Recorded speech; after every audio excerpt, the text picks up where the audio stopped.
In the twins' room, the nanny kneels and promises to care for them as if they were her own. For the first time since their mother's death, the girls smile again, and the silence of the house fills with something money has never brought: peace. But when the father enters and sees the scene, everything changes. The man who always controlled the world feels something he cannot calculate, and he doesn't realize that that innocent prayer will become the biggest turning point of his life. Robert "Rob" Alcott measured his life in perfectly calculated time blocks. Meetings, market projections, the quarterly balance of his investments, everything fit into an agenda that admitted zero deviation. The fortune he had built, a business empire spanning continents and diversified into high-tech stocks and crypto funds, was proof of his method. Feelings were undesirable variables. Noise his internal system worked tirelessly to silence. That's why, when the apartment door clicked shut behind him, with the smooth, expensive sound of a high-end German lock, 1 hour and 12 minutes ahead of schedule, he felt a rare stab of disarray. The silence that greeted him was different. It wasn't the vacuum of absence, but a populated silence, woven with whispers coming from the hall. Curiosity, another emotion he usually kept tightly controlled, guided him. His footsteps on the travertine marble were inaudible. He stopped before the slightly ajar door of the girls' bedroom.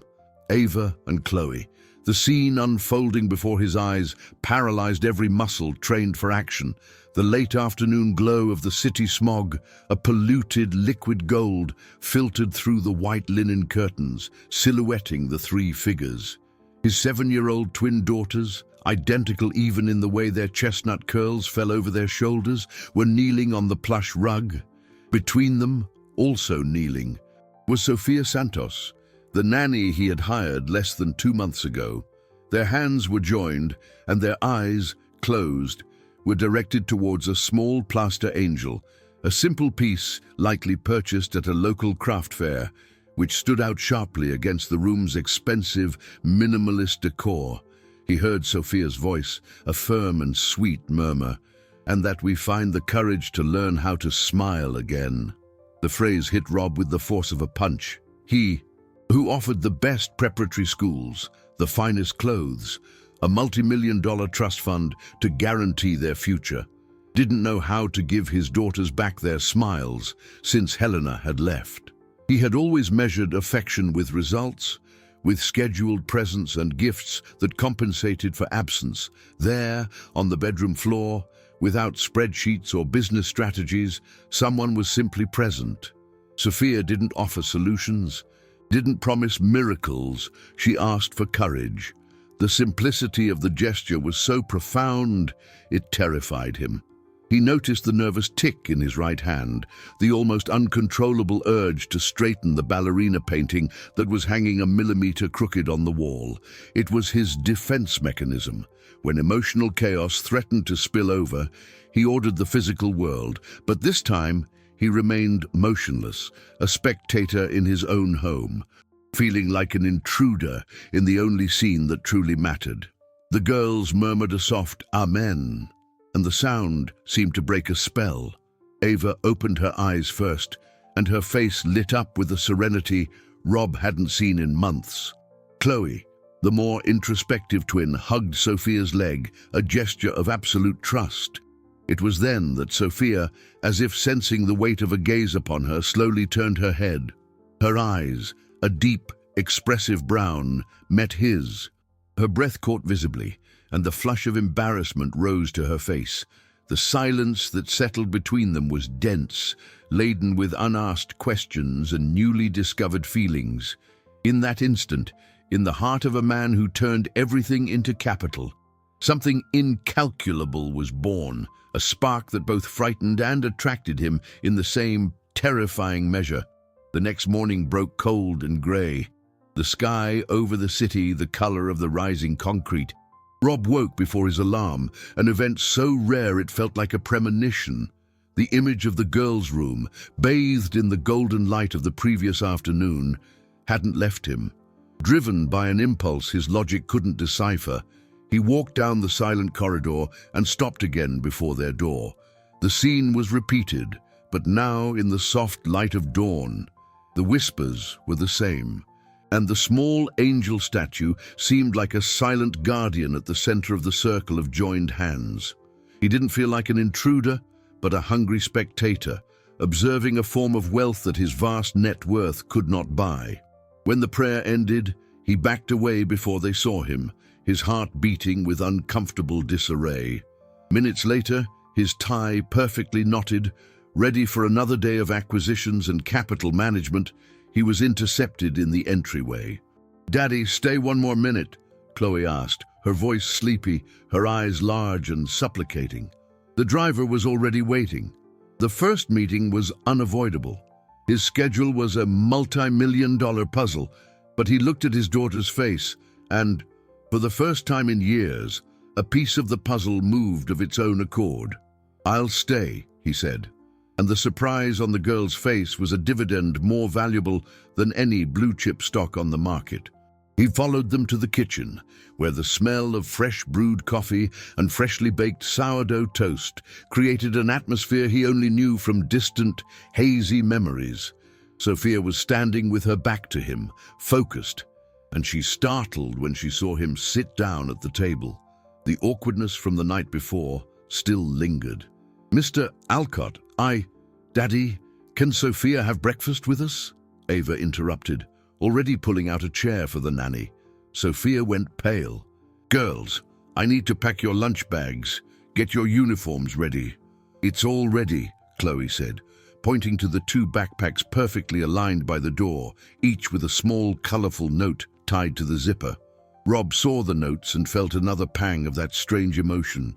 He had never written a note. Sophia, with nowhere to retreat, sat down at the edge of the table, as far from him as possible, and accepted the cup of coffee with milk that Ava offered her.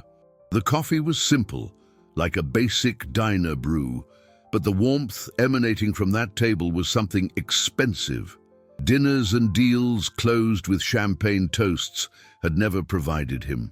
Intimacy, subtle and stubborn like a plant growing in the cracks of the concrete, blossomed in the days that followed. It came from the impeccably ironed uniforms, the braids Sophia did with an artisan's skill, the girls' laughter listening to an old-school R&B track while combing their dolls. Rob found himself observing from a distance this routine of affection. He saw his daughter's relearning lightness, and a part of him, the part that the failed marriage and the Swiss boarding schools had frozen, began to thaw. This fragile harmony, however, was shattered on Friday. The doorbell rang with an insistence that wasn't the doorman's. Before anyone could answer, the door swung open. Eleanor Hawthorne, his ex-mother-in-law, swept in like an Arctic blast. Elegant, dressed in a raw linen designer suit that cost more than Sophia's annual salary, her cold-eyed blue eyes scanned the environment with disapproval. She found the three of them in the living room, sitting on the floor, working on a puzzle. The girls ran to hug her, but Eleanor's gaze was fixed on Sophia. "Robert, may we have a word in private?" she said, her voice sharp. In the office, with the door closed, the accusation came like poison. "What is this? You allow this woman to mix religion and work inside your home. What kind of influence is she exerting over my granddaughters?" Rob tried to argue, mentioning the girl's sadness, but Eleanor cut him off. "Appearances, Robert. It's all about appearances. This family's assets aren't just financial, it's a name to uphold. If this continues, I will go to court. I will sue you and take custody of my granddaughters." The threat hung in the air, cold and absolute. Pressed, cornered, Rob felt the old instinct for control take over. "This won't happen again, Eleanor. There will be rules, stricter rules." When he returned to the living room, Sophia stared at him, and in the depths of her brown eyes, he saw the spark of trust that had ignited between them extinguish, replaced by the shadow of a deep, silent injustice. The following week dragged under the weight of the enforced rules. The word, spoken by Rob with the firm voice of someone signing a contract, echoed through the apartment walls. The morning prayers ceased. The plaster angel disappeared from the dresser, tucked away by Sophia at the bottom of her bag like a guilty secret. The professional distance, previously a thin, porous line, transformed into a concrete wall. Sophia arrived promptly, fulfilled her tasks with silent efficiency, and left without the long hugs the girls tried to give her. Laughter was replaced by careful politeness. Rob watched everything from his office, tasting the bitter victory of Eleanor. He had restored order, but at the cost of the atmosphere of warmth that had begun to fill the voids in his home. The silence he prized so much in his business now felt like punishment, a constant reminder of the injustice he had allowed. The fortune he managed with such precision seemed useless. He couldn't make a simple investment in his own daughter's happiness. The invitation for the annual benefit dinner at the Carlisle Club arrived in a textured paper envelope, another social obligation on his packed agenda. It was a crucial event for his business image, a stage where the city's elite showcased themselves and closed deals. His first reaction was to decline the invitation to the head table, but then an idea, bold and somewhat irrational, took shape in his mind. He needed the girls at the event to project the image of a dedicated father, especially after Eleanor's veiled threats, and if they went, they would need supervision. He approached Sophia in the kitchen while she was preparing the girls' afternoon snack with a focus that seemed like armor. "Sophia, on Friday there is an event at the club. I need you to accompany the girls." She looked up, surprised. "An evening event, sir?" "Yes. Not as a guest, of course. Your function will be to supervise them discreetly. You will be paid overtime." The formality was a double-edged sword. It protected him from the proximity that frightened him, but also wounded him with its coldness. She nodded, a short, professional answer, but he saw hurt flash in her eyes before she managed to conceal it. On the night of the event, the Carlisle Club ballroom glittered under the weight of crystal chandeliers and expensive jewelry. Men in tuxedos discussed the stock market and hedge funds, while women in designer gowns analyzed one another. Rob circulated through the room, a calculated smile on his face, shaking hands, discussing interest rates and profitability, feeling in his natural habitat, yet strangely displaced. His eyes, however, searched for them. He found them near the dessert table. Ava and Chloe, in their organza dresses, looked like two little princesses, and next to them, Sophia. She wore a simple dress, a deep blue that highlighted the color of her eyes, her hair pulled back in an elegant bun. There were no jewels, no designer labels, but there was a dignity and confidence in her smile that made her stand out amid all that ostentatious wealth. For a moment, Rob forgot the rules, Eleanor's threat, the contract. He approached. "Are they behaving?" he asked, his voice softer than intended. "They're angels," she replied, her smile widening. The orchestra began to play a waltz. The impulse was stronger than he was. "Would you like to dance?" Her smile faltered. The memory of the contract and the injustice returned in full force. "No, sir. I'm working." The refusal was polite, but firm. The music continued, and he stood there, feeling more rejected than when he lost millions in an unexpected market crash. Later, when the lights flickered and a sudden blackout plunged the ballroom into darkness, chaos ensued. Screams, nervous laughter. Rob immediately thought of the girls. He moved in the darkness, calling for Ava and Chloe. A small, frightened hand grasped his. It was Sophia. "They're here, with me," she whispered. He held her hand to guide them to a safer place, the texture of her skin sending an electric shock up his arm. The girls, finding the whole thing a grand adventure, laughed. "Daddy and Fia are holding hands?" Chloe giggled in the dark. In that brief instant of darkness and contact, the wall between them collapsed. When the emergency lights finally came on, revealing the surprised faces of the guests, they were still close. The click of a camera sounded, insistently. The next day, a photo of the four of them together, him, Sophia, and the girls, all smiling in the shock of the blackout, began circulating in the condo message groups, accompanied by malicious captions and poisonous insinuations. The digital fire started with a spark on Saturday morning and, by noon, was consuming the precarious peace Rob was trying to maintain. The photo, replicated and distorted, leaped from one screen to another, each share adding a new layer of malice. The comments were subtle poison. Father of the year or boss of the year. Replaced his wife too quickly. What an example for the girls. Each phrase was a stone thrown at the facade of respectability he had built with such care. His phone wouldn't stop vibrating. They were messages from board members, from concerned friends, from distant relatives. The business world, he knew, was an ecosystem brutally sensitive to appearances.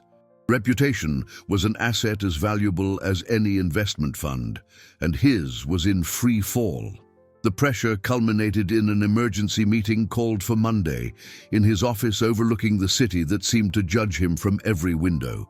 Spencer, his most ambitious associate and the newest board member, spoke first. He was a man who wore ambition like his expensive suits, perfectly tailored and without a drop of emotion. He projected charts onto a screen. They weren't about cash flow or stock profitability. They were about brand sentiment.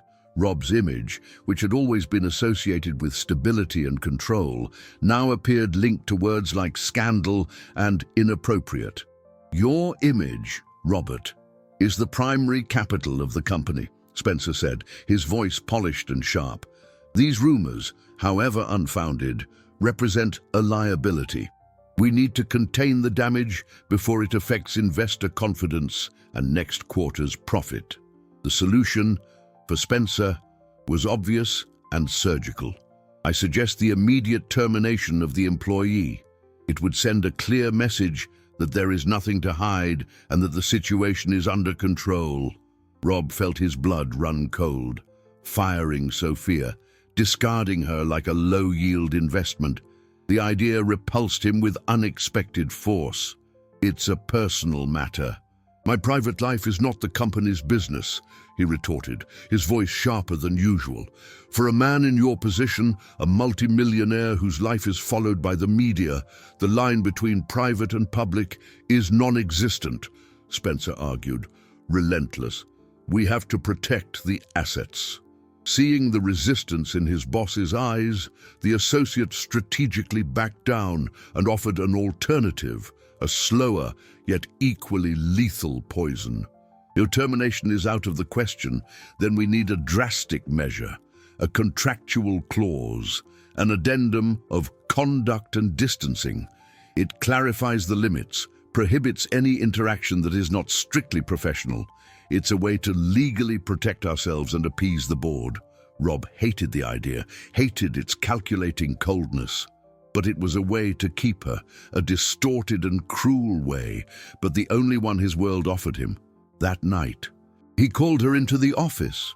He avoided her eyes as he handed her the document. She read the words, the legal terminology that turned affection into infringement, care into service, proximity into risk. Every line was a slap. Her chin trembled, but she maintained her composure. For his daughters, for her family who depended on her income, for the fear of being disposable. She picked up the pen and signed, the firm handwriting hiding the storm in her chest. Later, in the service elevator that took her away from that world of gold and rules, she allowed herself to cry. The tears fell silently onto the paper in her bag, which she crumpled and tore in a gesture of pain and anger. That night, while tidying Sophia's backpack that had been left behind, Ava and Chloe found the torn pieces in the side pocket. With the pure and unwavering logic of childhood, they grabbed Scotch tape and, carefully, pieced the fragments back together. Over the harsh, incomprehensible words, Ava, with a red crayon, wrote in large, crooked letters, "Promise of care."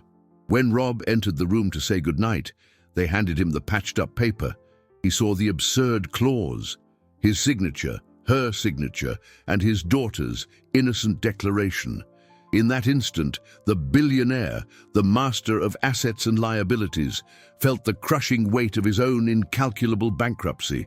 The patched-up paper, with the childish promise, became an awkward artifact on Rob's desk.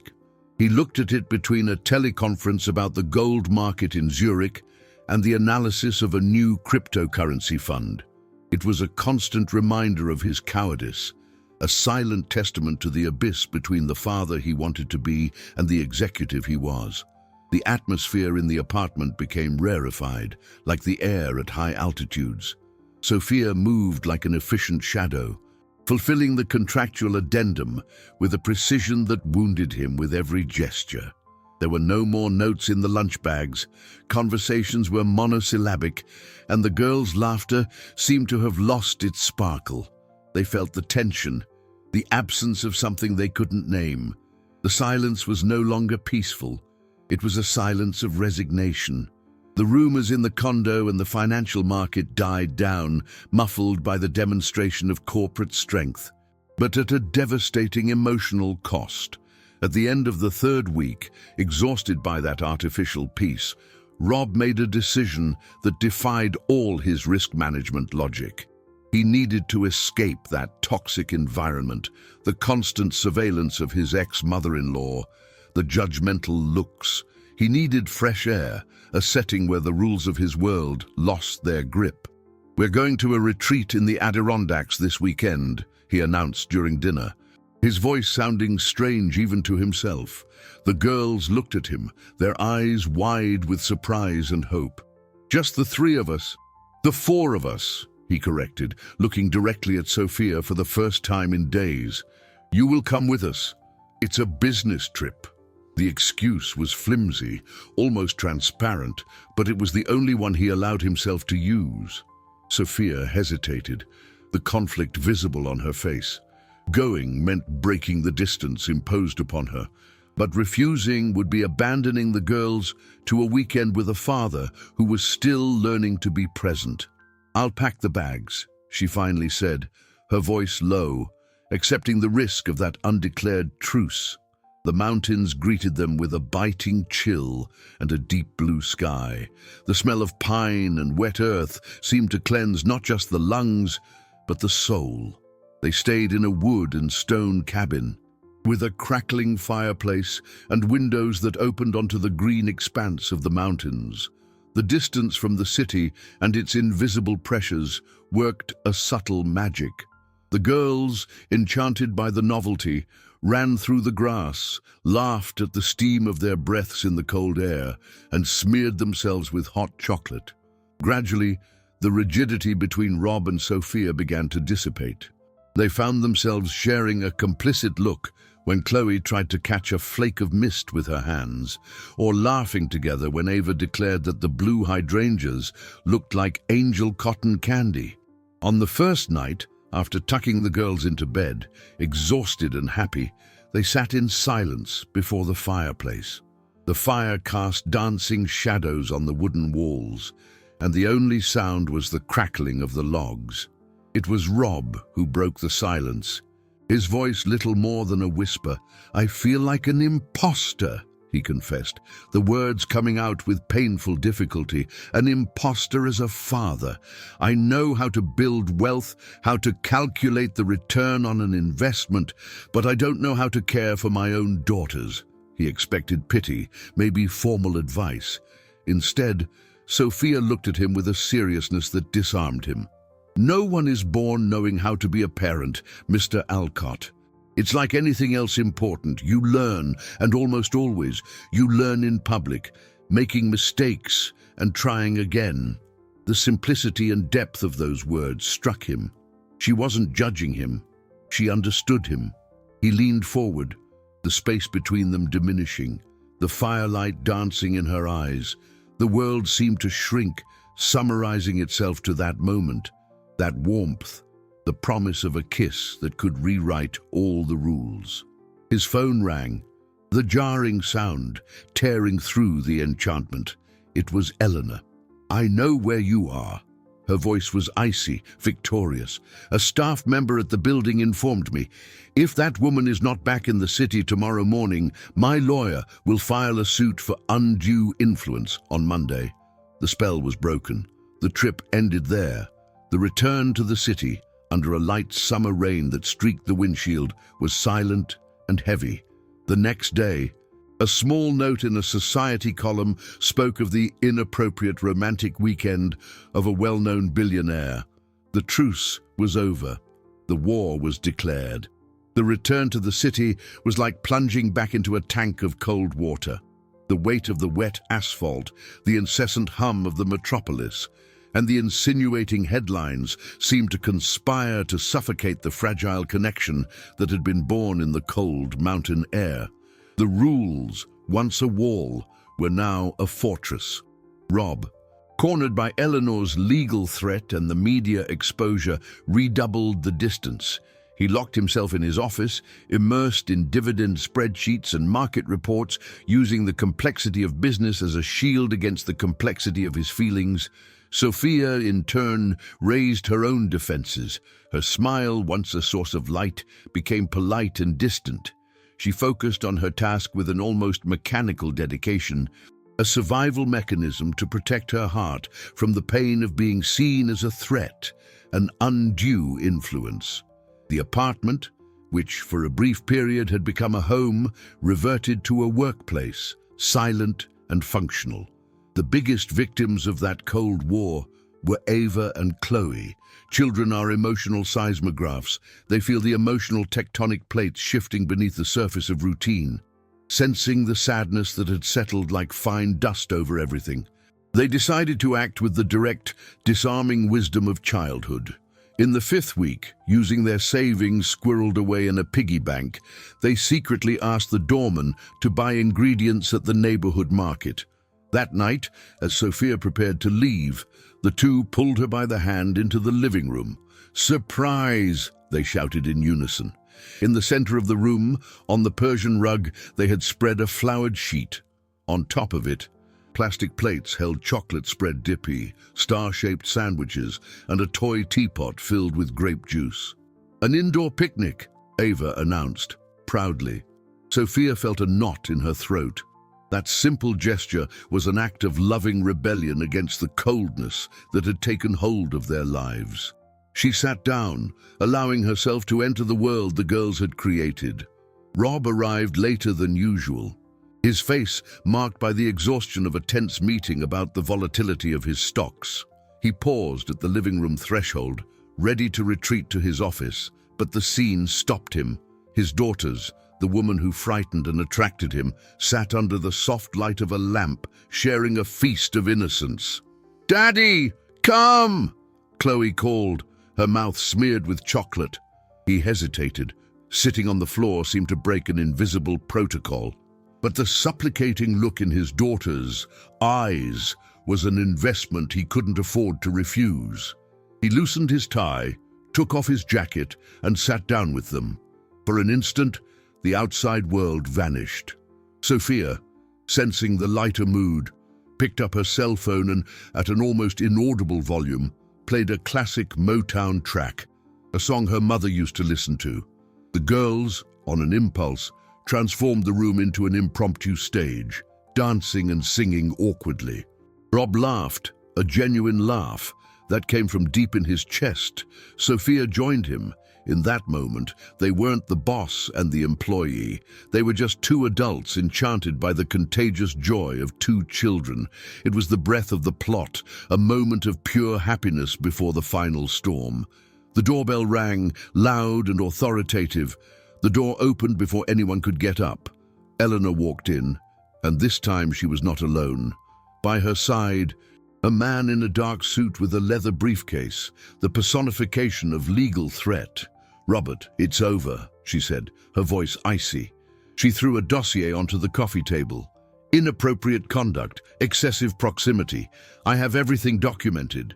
Building cameras, the Adirondack staff report, the press gossip. Either you fire her now in front of me, or the first thing I do tomorrow is file for custody of my granddaughters, and I will win." The room fell silent. the sound of the Motown track lingering in the air like a ghost. Rob looked at his daughters, huddled next to Sophia, at Sophia's pale face, and at Eleanor's triumphant expression. He was cornered. The explosion that followed was silent, but devastating. He picked up his phone and, in a low, lethal voice, called security, permanently revoking Spencer's access to the building and the company. He faced his ex-mother-in-law. "You will not take my daughters from me." Then, he turned to Sophia, and the pain in his eyes was almost unbearable. "To protect them. I have to do this," he whispered. "You're fired, but I promise, it's for a short time." She looked at him, a mixture of shock and comprehension in her eyes. She nodded slowly, stood up, picked up her light backpack, and without a word, walked to the door. The girls began to cry. The apartment, moments before a stage of laughter, plunged into an absolute, desolate silence. Everything, absolutely everything, seemed lost. The silence that followed Sophia's departure was a heavy, living entity. The apartment, once a refuge of glass and marble, became a luxury showroom devoid of soul. Rob had won the battle against Eleanor, protecting his daughter's custody with an act of calculated cruelty.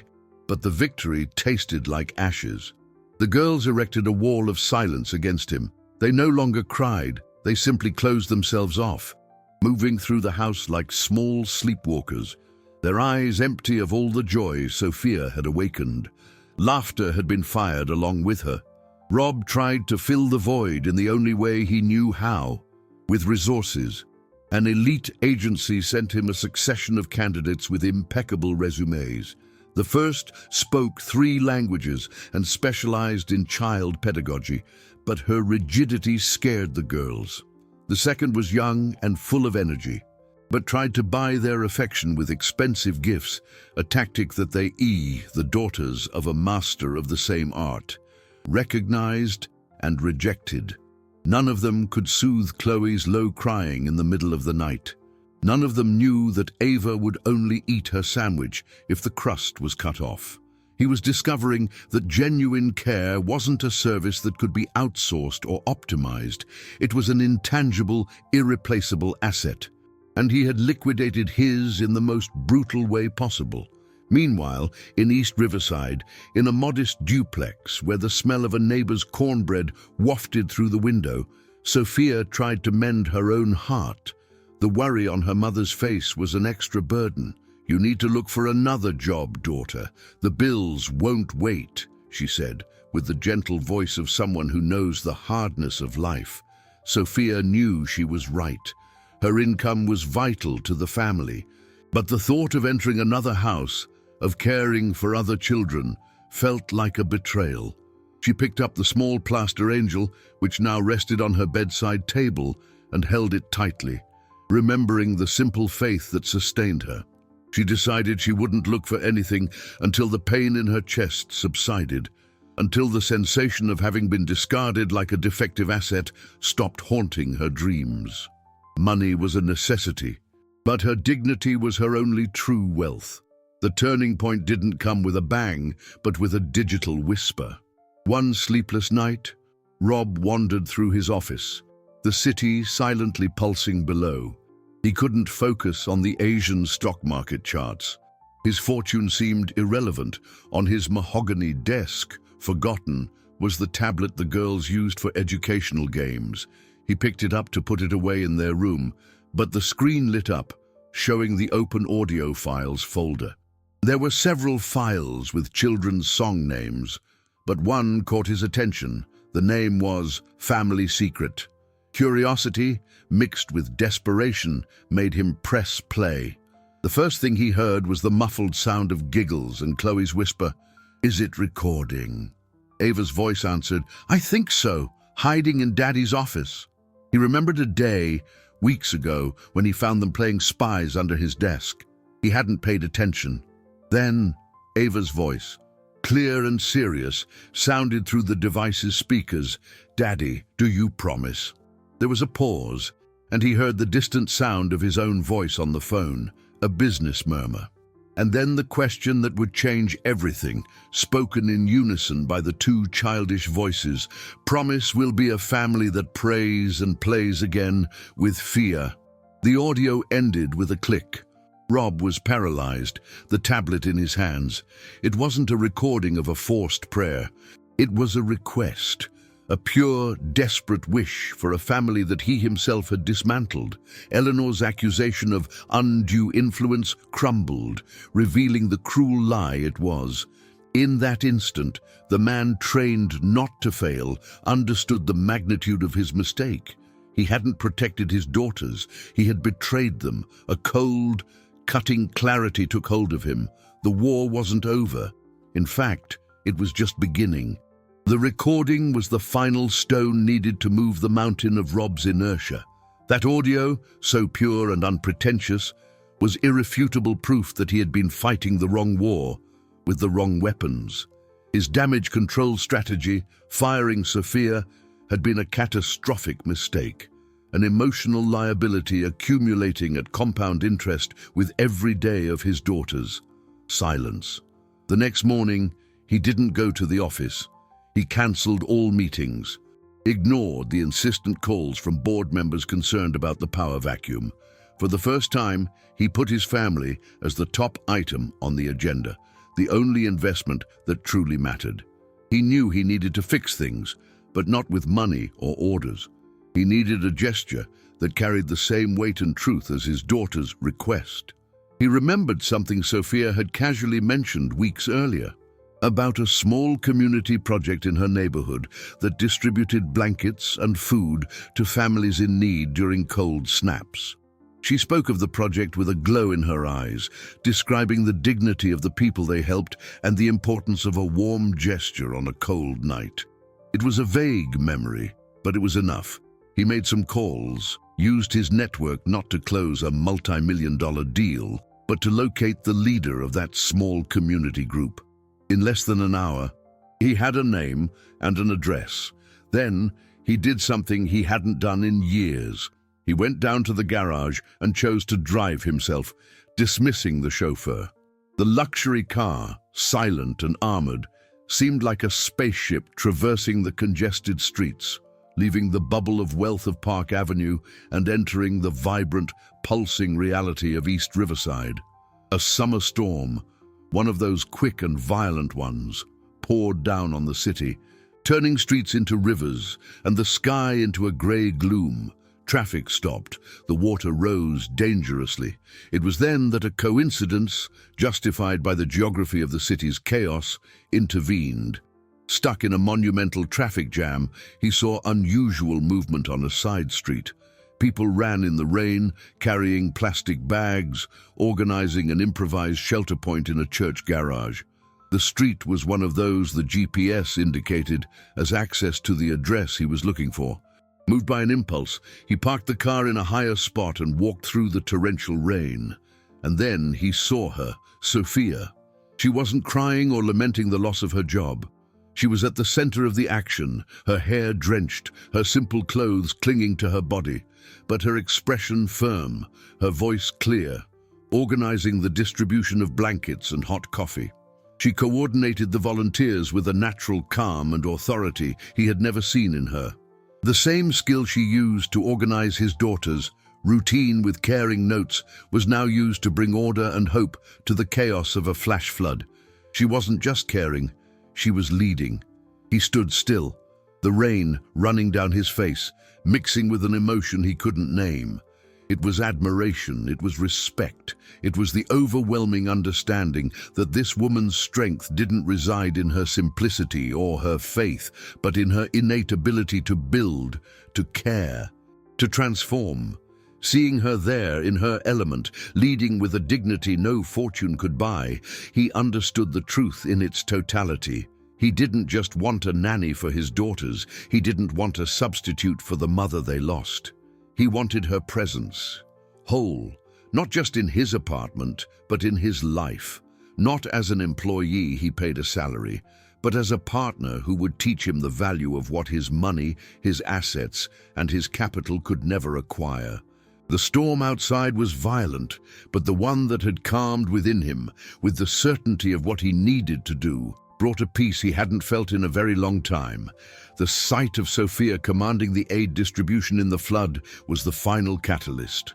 Rob returned to the soaked car, but with a clarity of purpose he felt only in the most decisive moments of his business.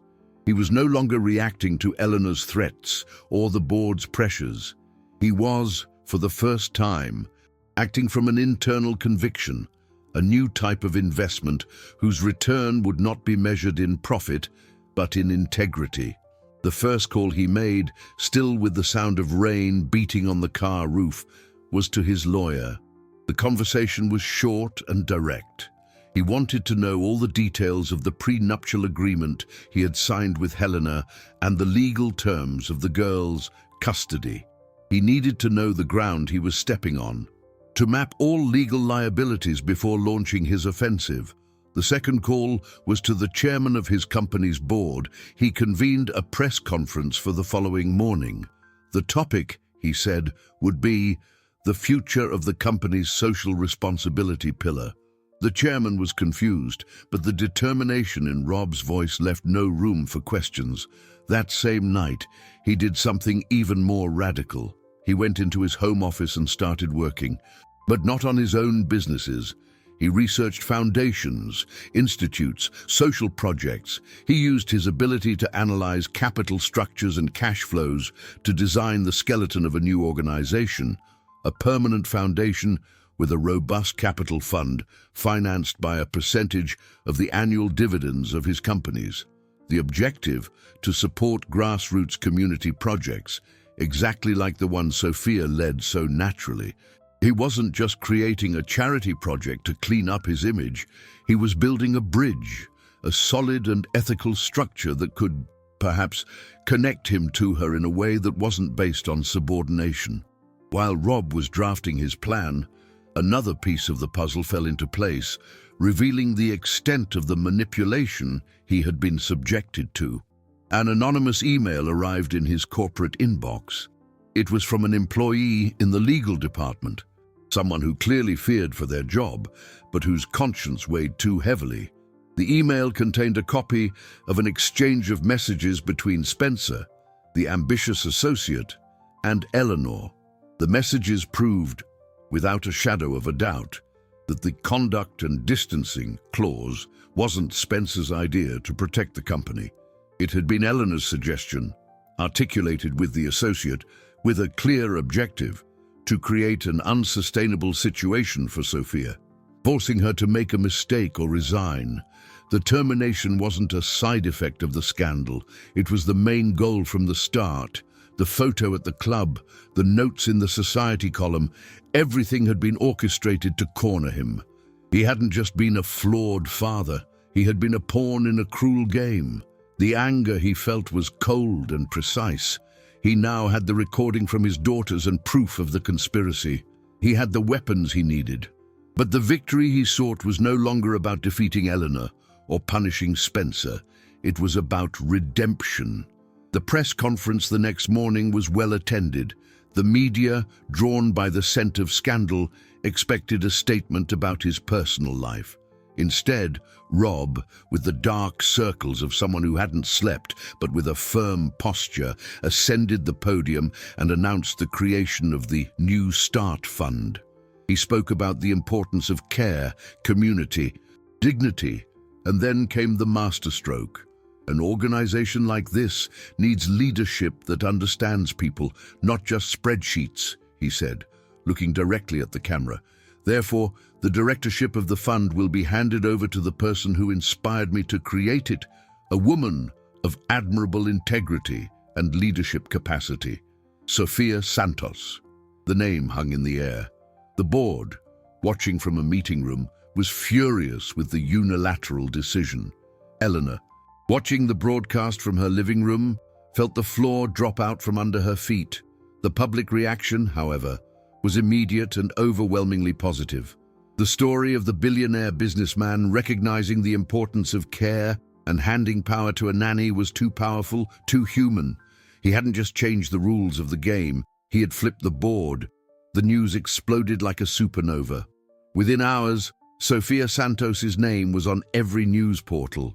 The nanny fired amidst rumors was now the director of a foundation with initial capital that many executives would take a lifetime to manage. In the modest East Riverside home, the phone wouldn't stop ringing.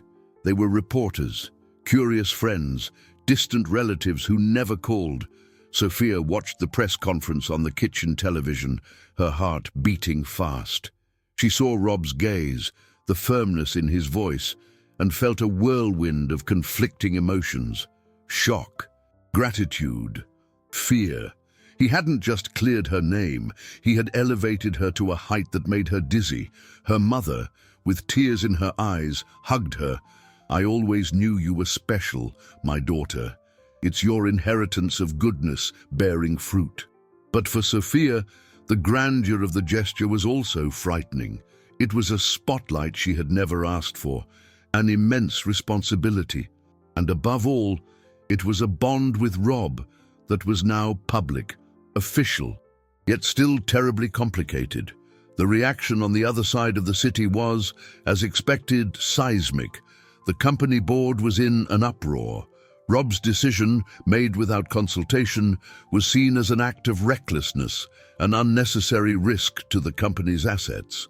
"He is irresponsibly mixing the personal with the business," one of the oldest directors ranted. "This will sink our stock price."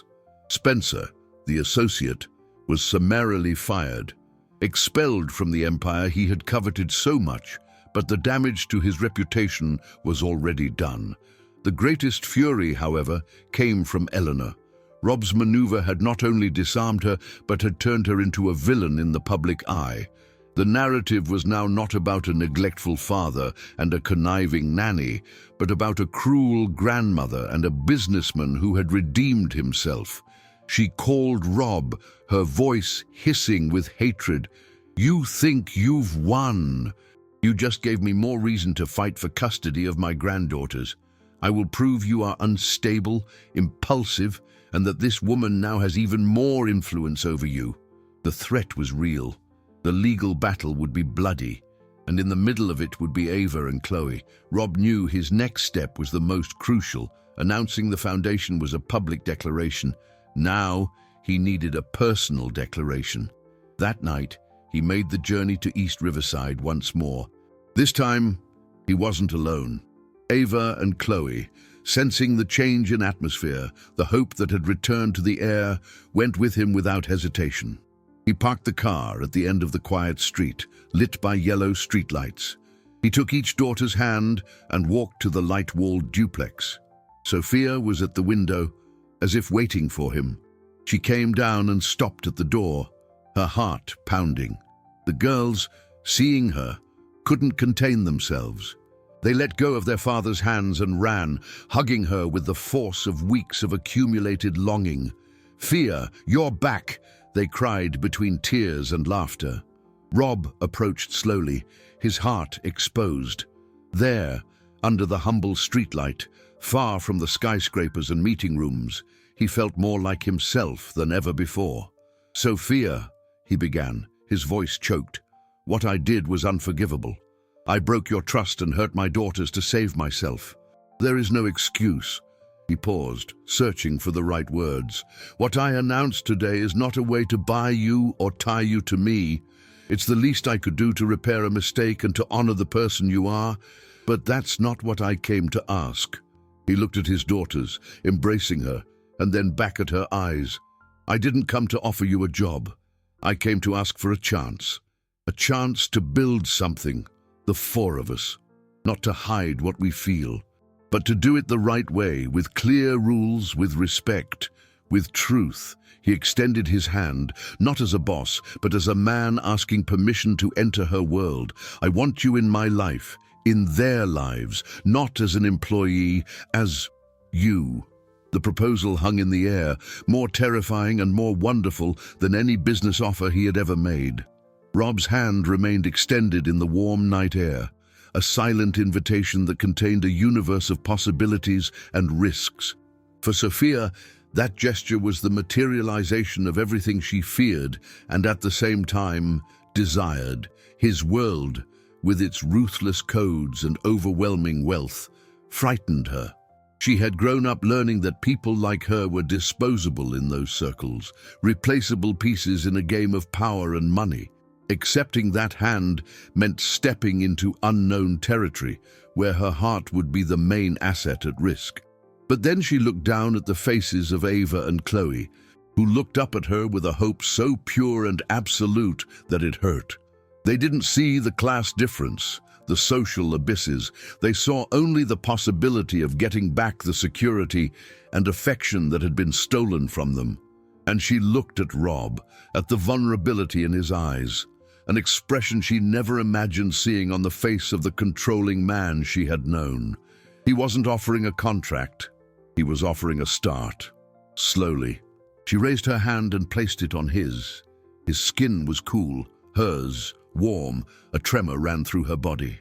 "I accept," she whispered, her voice firm, despite the storm she felt inside. "But with one condition." His eyes fixed on hers, ready for any demand. "Everything will be built slowly, in front of them. No rush, no secrets, no empty promises that the wind can carry away. The foundation. I accept the challenge. But ours, whatever this comes to be, has to be earned one day at a time." It wasn't a negotiation, it was a peace treaty, the basis for a new way of relating. Rob felt a relief so profound, it seemed that a ton weight had been lifted from his shoulders. "One day at a time," he repeated, like a vow. In that instant, as if they had understood the solemnity of the moment, the girls, still hugging Sophia, repeated the prayer from that first day, their voices sounding like a chime in the silent night. "And that we never fail each other." The circle of affection was reformed, no longer in secret, but in the light of the streetlight, like a public promise. In the days that followed, the new balance began to be delicately built. Rob's proposal was clear and ethically thought out. Sophia would assume the directorship of the foundation, with her own office in a different commercial building, a team she would assemble herself, and total autonomy. She would not be subordinate to him. The working relationship that united them was officially terminated, creating clean space for a personal relationship to, perhaps, flourish. This rupture was essential. He knew that love could not grow in the shadow of an employment contract, not after everything that had happened. Sophia dove into the new challenge with the same dedication and intelligence she used to care for the girls. She visited projects, talked to community leaders, assembled an action plan that impressed even the most skeptical board members Rob introduced her to. She proved, through actions, that she was not there as a favor, but on merit. Meanwhile, Eleanor's threat still loomed over them. She, however, had underestimated public opinion. Rob and Sophia's story had become a symbol of something greater, the valuation of care, the breaking of prejudices, humanity triumphing over corporate coldness. Pressured by the positive repercussion and advised by her lawyers that a lawsuit would now make her seem vengeful and cruel, she backed down.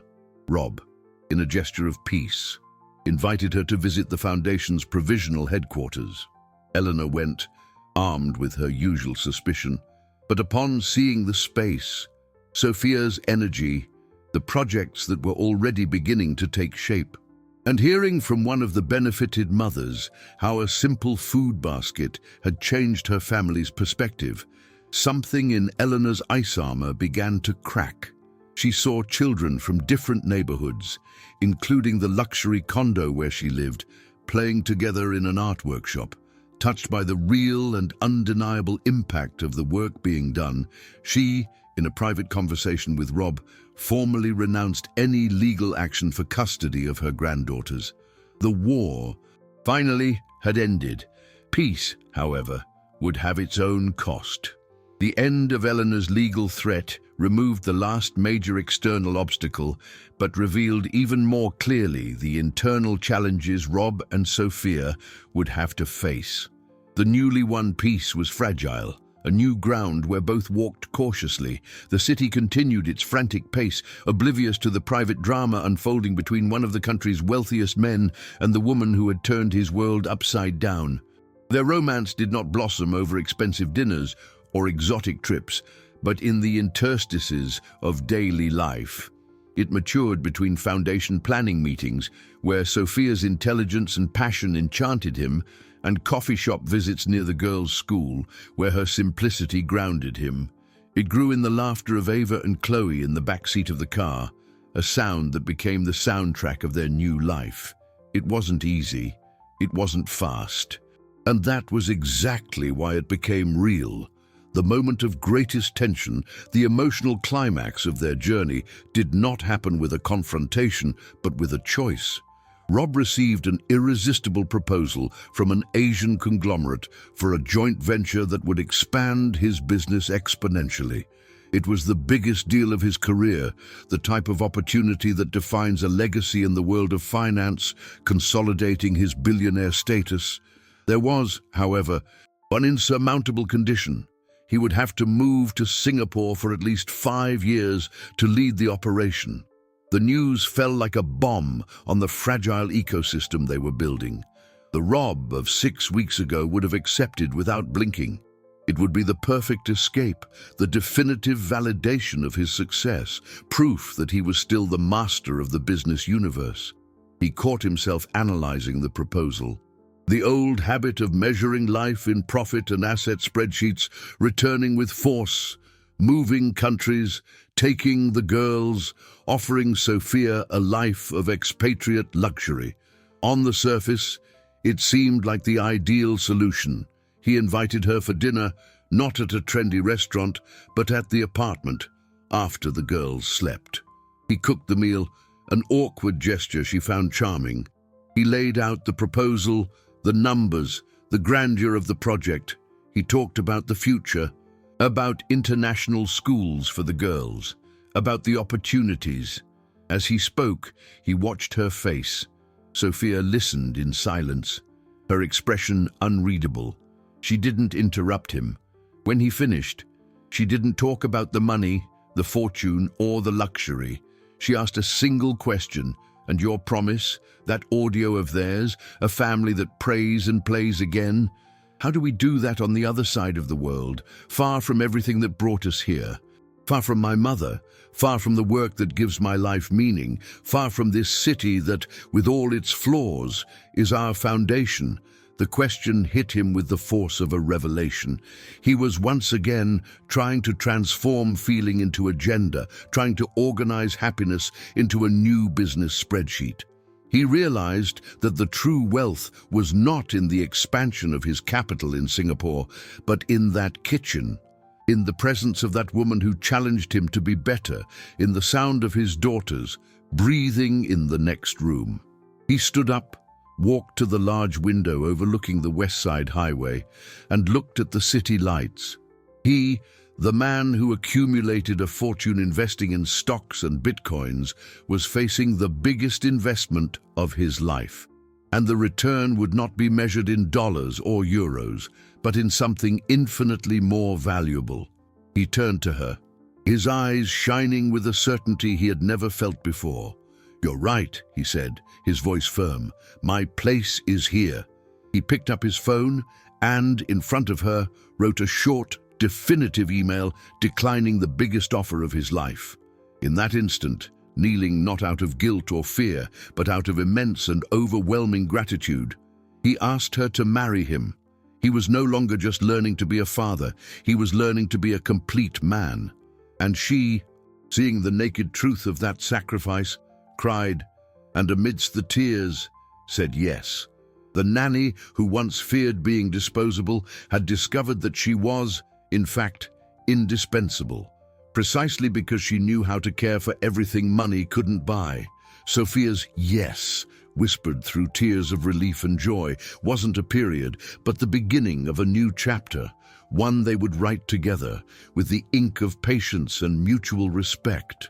The refusal of the Singapore proposal reverberated in the business world like a shockwave. Many called him crazy. Others, more astute, saw in it a sign of a new era, where the concept of net worth began to encompass values that could not be quoted on the stock exchange. For Rob, the decision was liberating. By giving up what the world defined as the pinnacle of success, he found a much deeper and more lasting form of success. He delegated more responsibilities at the company, freeing up his time for what he now considered his most precious assets. Breakfast with his daughters, visits to the foundation to see Sophia's work, and weekend outings where he rediscovered the city through their eyes. The resolution of the conflicts that plagued them was gradual and organic. The wedding was a simple and intimate ceremony held in the apartment's sunroom, with the presence only of Sophia's mother, a few close friends, and a surprisingly serene Eleanor, the ex-mother-in-law, witnessing the genuine happiness of her granddaughters and Rob's transformation, found her own path to redemption.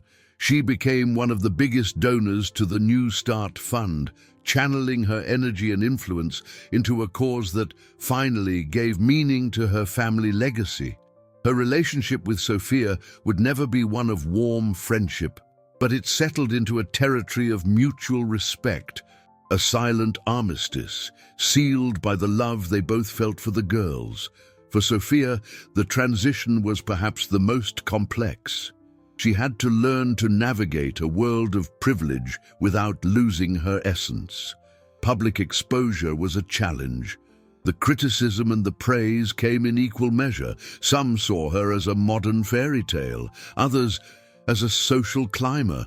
She found her strength in her work. The foundation prospered under her leadership, becoming a model of management and social impact. She never let the new last name or the new address define her. She continued to visit her mother in East Riverside every weekend, taking the girls for tacos at the local market and keeping her feet firmly planted in the reality that shaped her. She discovered that loving Rob didn't make her vulnerable or disposable. On the contrary, the partnership with him, based on equality and admiration, had made her stronger and more aware of her own value. Ava and Chloe were the true compasses of this new family. Their innocence and resilience guided the adults through the uncertainties. They didn't care about newspaper headlines or the increase in the family's wealth. They cared about the promise of care. They celebrated the small victories, their father coming home in time to read a story, the indoor picnics that became a tradition, the nightly prayers that returned to the routine, now with the presence of a father who not only allowed but participated, giving thanks for the chance to learn how to smile again. The plaster angel, once a symbol of secret resistance, now occupied a place of honor on the living room shelf, a constant reminder of where everything began. The resolution of conflicts was not a single event, but a continuous process of healing, learning, and, above all, the daily choice to place love and family above pride, fear, and the world's expectations. Together, they built the bridge between their two worlds, not with steel and concrete, but with the most resistant matter that exists: trust. The years that followed were not a straight line of uninterrupted happiness, for life is rarely so. They were, instead, a rich tapestry, woven with the bright threads of joy and the darker threads of challenges. But always with a solid foundation of companionship. The city continued to change, the summer rains giving way to the cold August winds, the skyscrapers growing and altering the landscape. But inside the apartment overlooking the West Side Highway, a new landscape, that of the family, had solidified. Rob, the man who once measured time in fractions of a second and life in quarterly reports, learned the art of the pause. He discovered the wealth that existed in an unscheduled afternoon, in listening to his daughters' long and rambling stories about their day at school, in simply sitting next to Sophia on the sofa, in silence, while she read a book, feeling the peace that emanated from her simple presence. He didn't abandon his business acumen. On the contrary, he became a wiser investor, focusing on projects that not only generated profit, but also possessed purpose, a human return. Sophia, in turn, flourished in her role as a leader. The New Start Fund became her great work, expanding to other cities, transforming the lives of thousands of people. She never lost the simplicity that defined her, but she combined it with a confidence and strategic vision that surprised everyone. She discovered that her capacity for care, once seen as a domestic skill, was, in fact, her greatest leadership strength. Caring for people, communities, details. It was what she had always done. Now, she just did it on a larger scale. She and Rob found their rhythm, a dance of mutual support, where each celebrated the other's victories and offered a safe harbor in the inevitable storms. The bridge between their worlds was no longer necessary.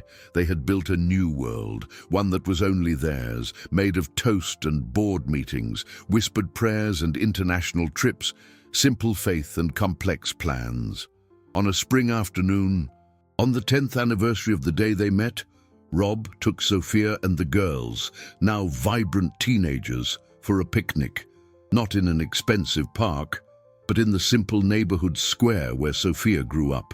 They spread the same flowered sheet from the first indoor picnic. As the girls laughed, recalling childhood mischief, Rob took a small box from his pocket. Inside, there was no expensive jewel, but the small plaster angel, now carefully restored from a small chip it had suffered over the years. "I never knelt out of guilt or fear," he told Sophia, his voice choked with emotion.